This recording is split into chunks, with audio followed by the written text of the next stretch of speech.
వాక్యంతో మనం ఏమై ఉండాలంటే మనము పిల్లల కలిసి ఉండాలి. దేవుని వాక్యంతో మనము సహవాసము కలిగి ఉండాలి.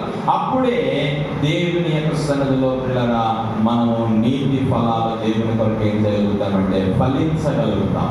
కాబట్టి నీతి ఫలాలు మనము దేవుని కొరకు ఫలించగలుగుతాం. ఈ రోజున మనము దేవుని సన్నిధిలో ప్రభుని అడగాలి, ప్రభువా నేను నీతి ఫలాలు ఫలించాలంటే నాలో ఏముండాలంటే వాక్యం ఉండాలి. ప్రభువా నాలో వాక్యం ఉండాలి.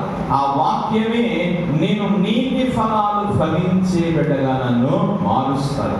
నేను నీతి ఫలాలు ఫలించే వ్యక్తిగా నన్ను చేస్తాను ప్రభువా అని మనము ప్రార్థన చేయవలసిన అవసరత ఎంతైనా ఉన్నది. దేవుని బిడ్డలారా, దేవుని వాక్యంలో మనం చూసినట్టయితే రెండవది ఇక్కడ మనం చూసినటువంటి మాటను మనం చూసినప్పుడు పిల్లరా, మీరు యేసుక్రీస్తు వలనైన నీతి ఫలములతో నిండుకొనిన వారై అనే మాట ఇక్కడ మనం చూస్తా ఉన్నాం. హల్లెలూయా. ఏమండి, మీరు యేసుక్రీస్తు వలనైనా నీతి ఫలములు ఎలాగొస్తాయంటే యేసుక్రీస్తు వలనైనా అనే మాట మనం చూస్తున్నాం. రెండవది